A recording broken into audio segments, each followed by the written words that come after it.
But it soon grew to manhood, and sued its accusers for slander, and the suit was put off from term to term for over 20 years.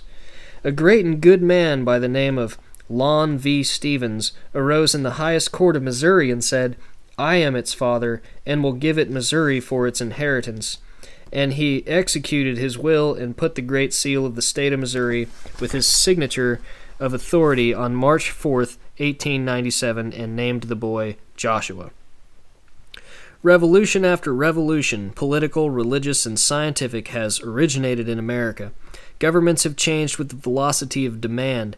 These revolutions run from the congregated assemblies of our lawmakers, military, religious, and scientific professions, and have the navigation of the seas down to each individual, which has granted to him the right to secede or defer from any of the above-named systems. He or she has the right to ask and obtain a divorce from husband or wife when proof in sufficient quantity is produced, and letters to that effect are granted by our highest courts by common consent of our people. As I was wedded to allopathy early in my life, I lived with it, put up with it, suffered under it, until it made my life miserable by counting the association, and I asked a divorce. I asked and put in my petition on June 22, 1874.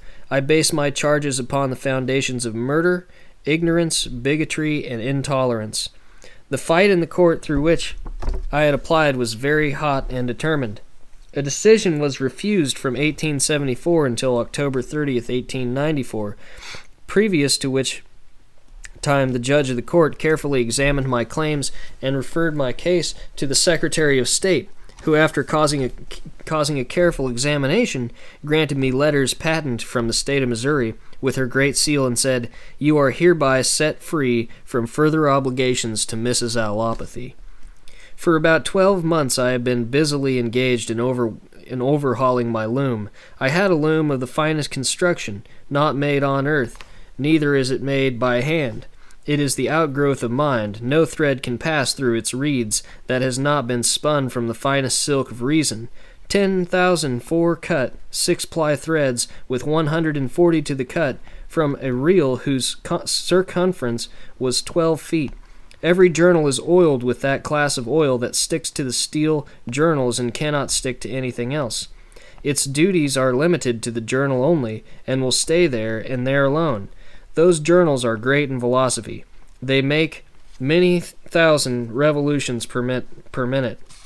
I am now preparing to manufacture or weave, as you would term it, a web as long as the future days of eternity.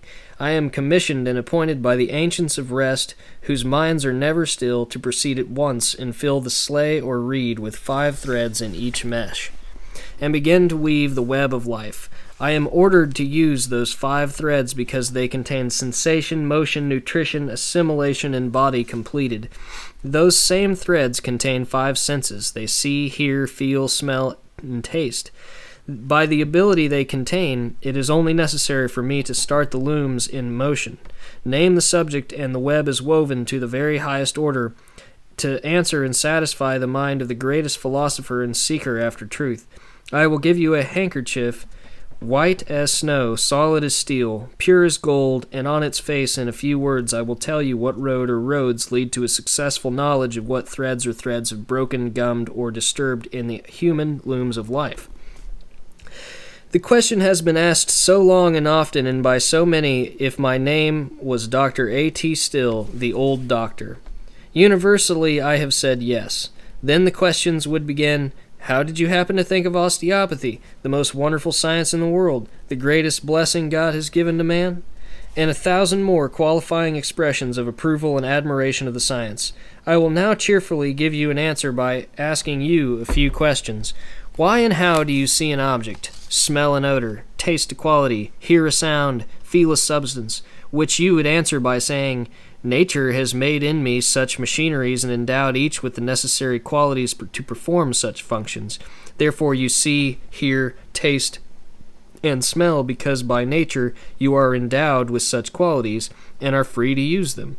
The same question could be asked of Newton as to how he studied astronomy, Fulton as to steam, Howe in the sewing machine, Morse in telegraphy, Washington in studying out the liberties of America, and many other men who have obtained great results in mental action. If you will read their history, you will see all the results which they have obtained have come through mental perseverance, without regard to time or the opinions of any person or persons for or against, until they have obtained the object sought, without which no explorer ever succeeds. If you think on the line I have indicated, you can answer all your questions yourselves, without seeing the old doctor. All successful persons become so by choosing one business and bringing all the powers of mind to develop the principle sought, without which his seat and position is with the common herd.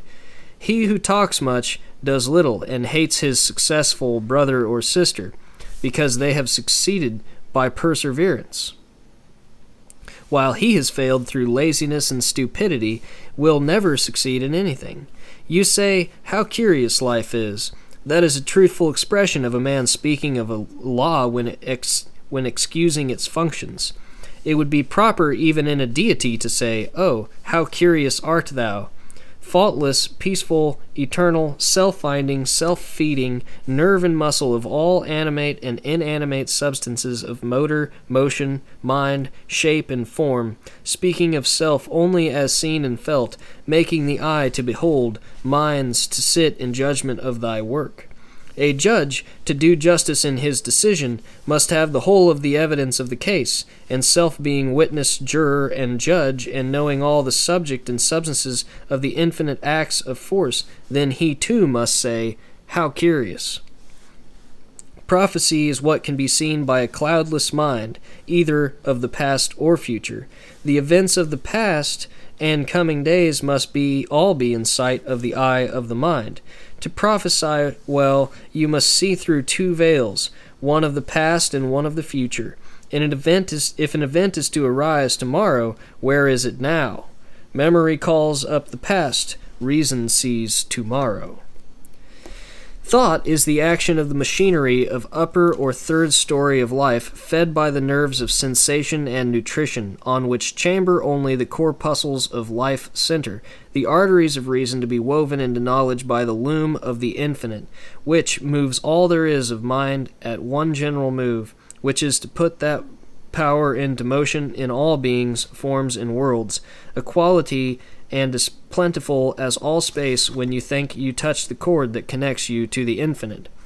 All causes combined will never shake the stone on which osteopathy is founded. Go deep or shallow, the farming is rich all the time. Of what value is a mind when placed in the brain of a coward? If mind is a gift of God, demand for his use, let him use it. A mind is not in use when he is doing no good. If God knows a man will not use his mind, why did he not put horns on him and call him a mutton head?